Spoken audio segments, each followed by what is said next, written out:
The solo Magicka Sorcerer is still one of the strongest classes you can play right now in ESO, and it's even better if you prefer solo or one-bar builds.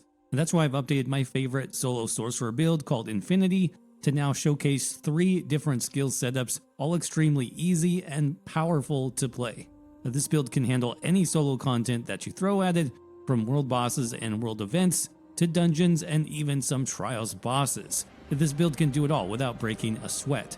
Plus we have huge damage shields and insane passive healing, which makes surviving on this build just automatic. So if you're looking for the ultimate easy mode build in the Elder Scrolls Online, this is definitely the video for you. Let's jump right into it. All right, everybody, here we are back on the 1-bar Magicka Sorcerer. Time to update this one with 3 different options, as I said in the intro.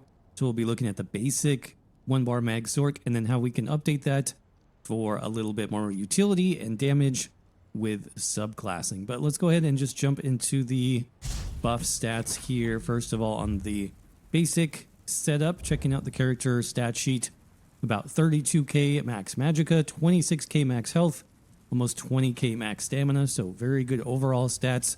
Our recoveries really are not important as this is a heavy attack build, but you do have some nice health recovery. You can see there 4600 weapon and spell damage, about 50% crit chance, and about 24,000 spell and physical resist. Now in terms of attributes, we're going to go with 64 points into Magicka, this being the Magicka focused sorcerer build. For the Mundus Stone, Thief Mundus makes the most sense here to boost that critical chance a little bit higher. And then in terms of consumables, we've got Bewitched Sugar Skulls. Again, you don't really need recovery on a heavy attack Mag Sorc, so you can just buff all 3 of your stats. That kind of works the best. This one does give you an extra bonus to health recovery, so it is helpful for survival as well. You can see all the other buffs that we have here. We'll talk about where we get those from in just a minute. And in terms of consumables, potions, for harder content, I'm using the health and armor potion, so this actually stacks with major resolve, so you get an extra bonus to your resistances that you would have normally, plus a burst heal, which is kind of handy on this particular build. I have the recipe for this one in the written guide. The link for that is in the description. Of course, you do not need these. Tri-stat potions are also pretty good as well, and if you want to save some gold, basic magicka potions or even health or stamina, totally fine. Just use whatever that you're running lowest on. In terms of race on the 1-bar Magicka Sorcerer, I think what makes most sense for soloing and just generally, it's going to be Khajiit. That's because you have a good amount of max health, max magicka, and max stamina. And then specifically once we get into subclassing, since our crit chance is going to be very high on this build, we get the bonus crit damage and crit healing. That does really make a big difference when you're soloing. Now this won't scale as well if you plan to do group content where you have things like group buffs, which may, max out your critical damage. So in cases like that, the High Elf is a really good choice. Dark Elf as well is going to be really nice on this build. So those would be kind of my 3 overall picks: Khajiit, High Elf, and Dark Elf. But I think that covers the basics, so we can go ahead and jump into the gear sets next. So I do still recommend Sergeant's Mail on this build as the overall heavy attack set. This is still, in my opinion, the best heavy attack set in the game because it is giving you so much bonus damage to your heavy attacks. Once you stack up 4 of those procs, you do notice the difference. It is really nice for soloing too because you have the extra survival stats here, the max health, the health recovery. But this does work best, I think, on the 1-bar heavy attack builds because you don't have to bar swap, and so you're going to be able to maintain those 4 stacks pretty much at all times once you start the fight, and so you'll be able to get the benefit.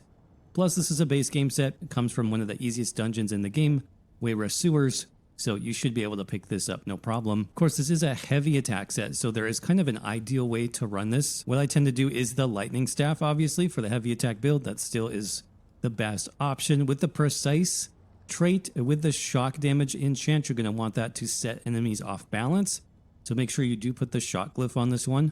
But that's only going to cover 2 pieces since it's a 2-handed weapon. We'll want another piece on the body. In this case, we'll want the Sergeant's Mail heavy chest. That's just going to help give us a lot of extra survivability. Extra armor, of course. Defines max magicka as the glyph there. And then 2 more pieces on the jewelry. So that's going to be the necklace, Sergeant's Mail. The ring, we're going to want to transmute those to Bloodthirsty. with the spell damage glyph there. So that's going to be our first 5-piece set. Again, 2 jewelry, 1 on the body, and then the weapon counts for 2. Now the second 5-piece set on this build is also going to be a heavy attack set. In this case, we have the Stormmaster set. So this is another base game set, pretty easy to pick up. It is medium armor, so this is actually going to be helpful for soloing because it gives us extra armor. It also gives us extra critical damage due to the medium armor passives. So yeah, you can run a medium armor set even on a Magicka focused build, especially if it's a heavy attack build, because we don't really need the sustain passives from light armor since we're heavy attacking and restoring resources that way. But really easy just to run Stormmaster as a 5-piece set on the body. For this one, like I said, you'll get the extra armor, the extra crit damage, weapon and spell damage from all the passives. So we've got the boots, got the legs, hands, waist, and shoulders. You're going to want to get divines on all of those pieces if you can, and then change the glyph over from stamina to Magicka. Why is this good? Well, first of all, it has some good crit chance bonuses, buffs your weapon and spell damage, but this also buffs your heavy attack. So when you deal critical damage with the fully charged heavy attack, you get the bonus damage moving forward for 8 seconds. I do like this set even better once we get subclassing involved on this build, because our crit chance is so high, like upwards of 70 to almost 90% crit chance when we're in execute range, that it is really easy to proc this one on this build, because you do need a critical strike with your heavy attack in order to proc this one. So just keep that in mind. Okay, what is left over on the gear? We have 1 piece left over on the body. So we're going to do a light slime claw for this one. This just gives us a 1-piece bonus of extra critical chance. Also comes from Wayrest Sewers, so you might as well pick this up while you're there getting your Sergeant's Mail. We'll want Max Magicka. We want Divines here. In terms of the weight, I do recommend light if you have this particular setup on the build. That's because we want all 3 armor types. We want a heavy piece, we want a medium piece, and we want a light piece. At the very least, that's going to give us the max amount of resources from the Undaunted Metal passive, meaning we get 2, 4, and 6% total bonus Magicka, stamina, and health, which is really nice for this solo build. Finally, we are using the Oaken Soul Ring Mythic for this one. This is just the easiest setup possible for heavy attack builds and 1-bar builds in particular. This obviously forces you to use 1 skill bar only. You can't bar swap anymore, but that's exactly the plan with this build, and it gives us tons of major and minor buffs. Gives us our armor buff, our damage buff, crit chance, minor slayer, minor heroism, minor aegis, and empower. Empower is very good for heavy attack builds because that buffs your heavy attack damage. So this is just the all-in-one easiest setup that you can do, where you can just heavy attack, fire off a couple skills, and then you are good to go. Of course, I do recommend Bloodthirsty for a bit of extra damage with the weapon and spell damage glyph on this one as well. But that's the overall setup. If you'd like to see some different setups, again, check out the written guide. I'll have multiple gear sets and alternate options there. Link is in the description and the pinned comment down below. Moving on to skills next, I talked about we'd showcase 3 different versions of this build, and I want to start with the sort of pure class sorcerer build on this setup. So not subclassing yet. It's still extremely powerful, easy to play as well. So this is going to be the easiest start for you. Let's just go over the skill bar very quickly for this one, since it is so simple.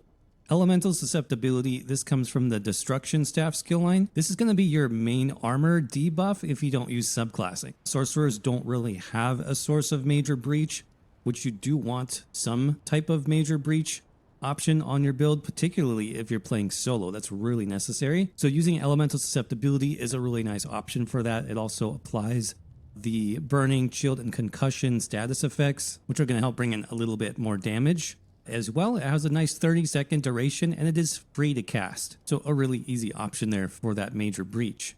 Next up, Critical Surge is going to come from the Storm Calling skill line for the Sorcerer. You don't need the damage buff, but you do want the extra healing. This happens every second, and it can crit as well. So you're going to get upwards of, 6,000 healing per second, as long as you're dealing damage, which is really helpful if you're soloing. Again, for the solo focus build, it is the best. Next up, we also have the best damage shield, and this sort of combo is really what makes the Sorcerer so good for solo content still. This comes from the Daedric Summoning skill line, by the way, and you can see the tooltip there and why it's so good. 17,000 damage absorbed for 6 seconds. That scales off the higher of your health or magicka. So yeah, really good combined with the heavy attack build because you can cast it in between heavy attacks and basically get all the magicka back restored by your heavy attack. Next up, another destruction staff skill. We have Unstable Wall of Elements. This is really important to set enemies off balance. You can see Unstable Wall of Storms sets concussed enemies off balance. Off balance enemies take a huge additional heavy attack damage bonus. So this becomes very useful, especially for bosses if you want to burn through them quickly.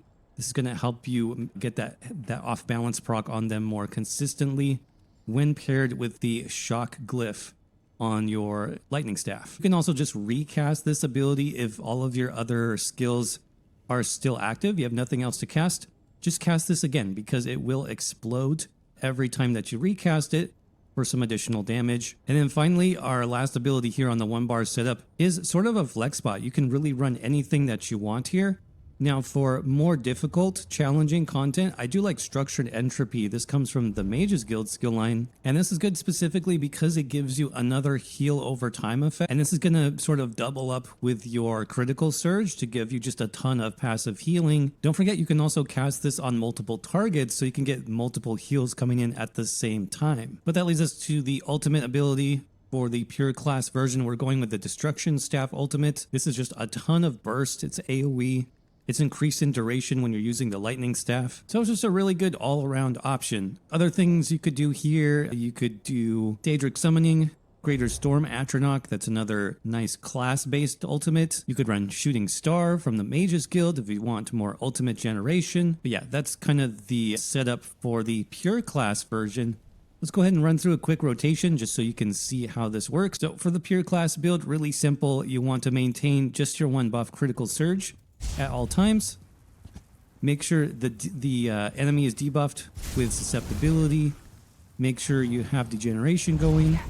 Use your wall and then heavy attack. You can repeat wall between heavy attacks until something else is low duration. So degeneration is going to be the next skill that I need to recast, so I can cast that. Recast critical surge when it comes up. Recast elemental susceptibility when it comes up. And again, I'm just really holding down the heavy attack button, and as I press these skills, the game is going to queue them up so that they cast as soon as the heavy attack is done. So it's really simple, especially if you use a controller. You honestly don't have to lift the trigger. And then in terms of your shield, you know, you would use that if you're taking damage. You can substitute the shield there anytime. The rotation. But yeah, it's just really keeping track of those buff timers. Obviously use your ultimate, that's ready to go. Drop that down. If you're using the armor potion, you can kind of reserve that for like if you need a burst heal, you can just pop that. But yeah, you can see I've only done a few rotations and we're basically done.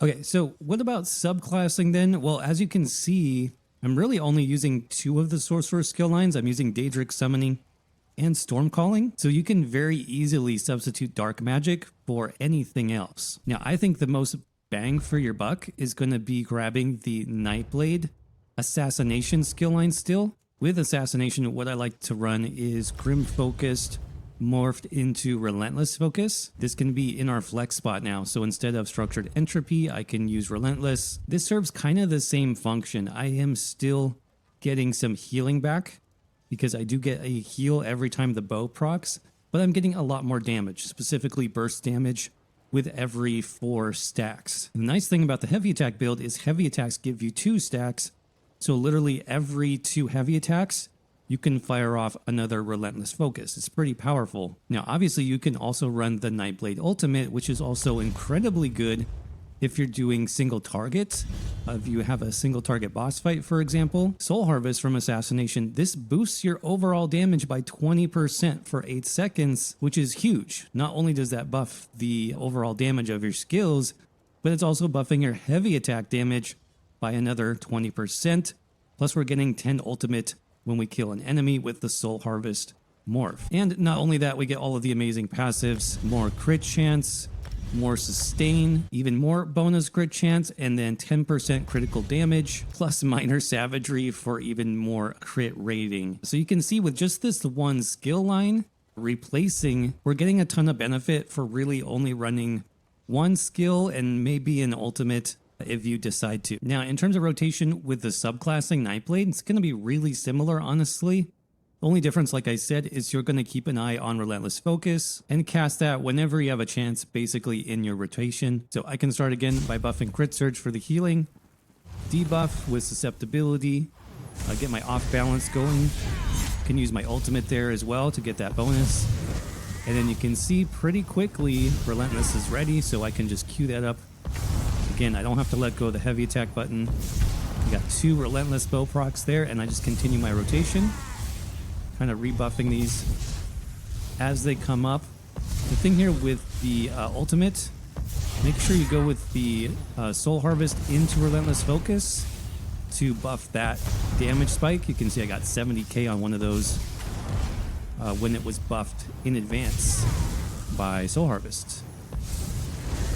But yeah, the rotation really isn't that different. You can see I am doing a lot more damage in this case with this setup. Let me catch up on my buffs a little bit here.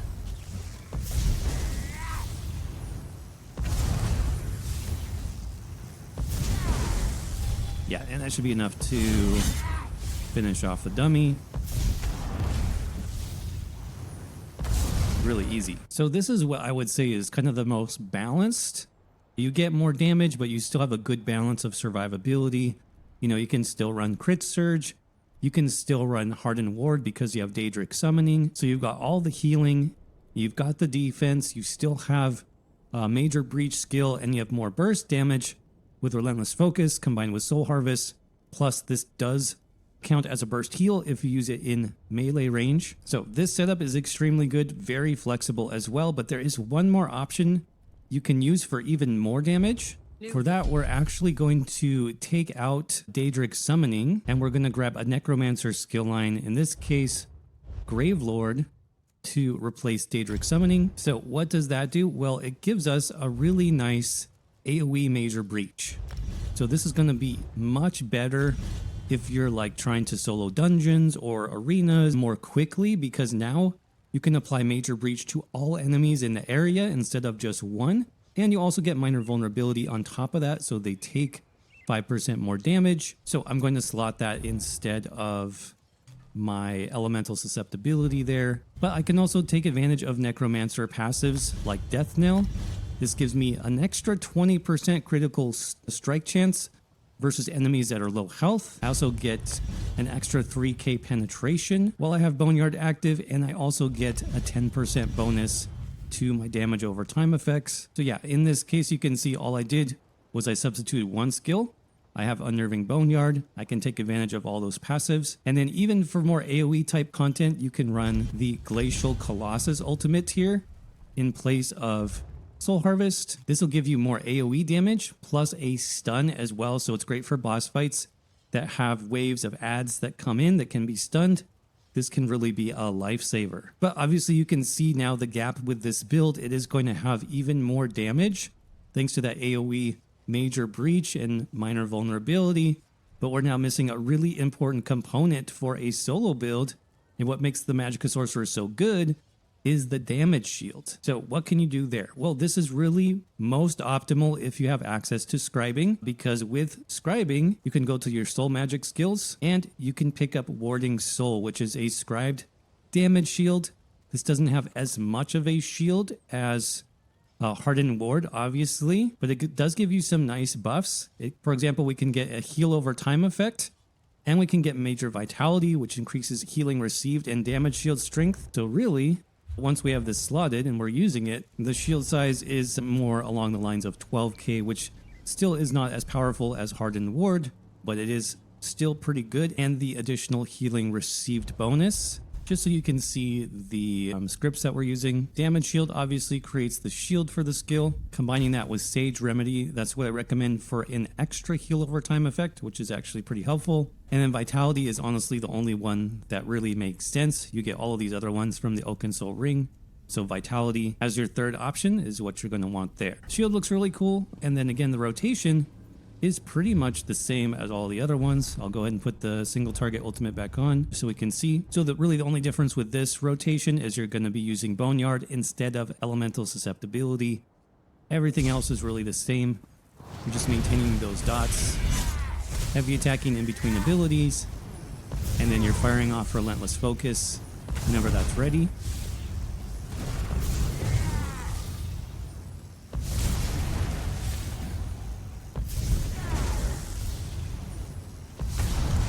Remember, it is generally best to fire that off after you do a Soul Harvest. And you can even do it 2 or even 3 times in a row. That would be best as well.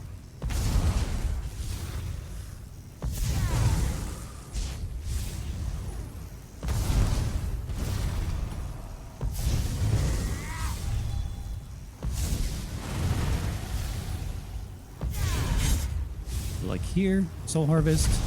Relentless Focus, Relentless Focus, Relentless Focus, 3 times in a row. That's kind of the best way to do it.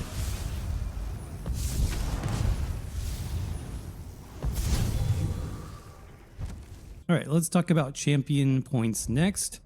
As usual, you can see this broken down by 300, 600, 900, and 1200 champion points over on the website, hacktheminotaur.com. But for now, I'll just go over the slotted stars that I am using. So in the green tree, we've got Steed's Blessing, combined with Master Gatherer, Gifted Rider, and Warmount. Over in the blue tree, in Extended Might and pick up Weapons Expert first for the 20% bonus heavy attack damage. With that, we're using Deadly Aim for improved single target damage. This will buff the final strike of the Lightning Staff, as well as like Relentless Focus, Soul Harvest, all of those. Thaumaturge for the increased dot damage.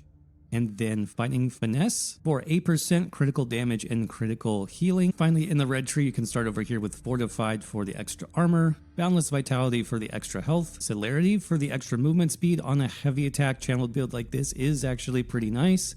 And then finally, I do recommend Bastion if you're soloing for the increased damage shield strength. And last but not least, if you're curious about the outfit style on this one, I believe this is a costume. Yep, this is the Sadrith Mora formal attire. All right, everybody, with that said, that's going to wrap up this build update for the solo Magicka Sorcerer build in the Elder Scrolls Online. Hope you guys enjoyed this one and found it useful. If this build helped you at all, do me a favor, crush that like button so that YouTube knows to share this video with others. It is absolutely appreciated. Just a quick note that we are still rolling out members-only builds and guides for our Tier 2 channel members here, called the Elite Squad, including our updated unkillable stamina sorcerer build, the Arcane Archer. This one is a longtime favorite here on the channel, mixing powerful bow attacks with magical spells and yes, lots of pets, for basically a stamina version of the Zookeeper playstyle. Plus, this build is now updated for subclassing with even more damage and even more pets. But that's just one of dozens of members-only builds and guides you can unlock when you become a channel member. We have the Stamina Necromancer Death Knight build, which combines massive AoE damage, healing, and sustain. The Golden Saint build for the Stamina Templar, which combines fire and holy magic. And the unique Druid build, which is also incredibly strong and a ton of fun to play. All these builds, of course, use subclassing now to create truly unique and off-meta playstyles that basically feel like you're playing a completely new class in the Elder Scrolls Online. If you'd like to support the channel, it really is the best way to do that because you get a truckload of bonus content, not to mention early access and members-only Discord.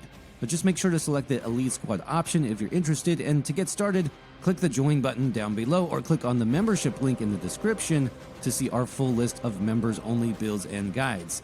Huge shout out as always to our channel members who make HTM possible. I could not do what I do without you, so thanks again. Thanks to all of you for watching this video, and I will see you around in the next one.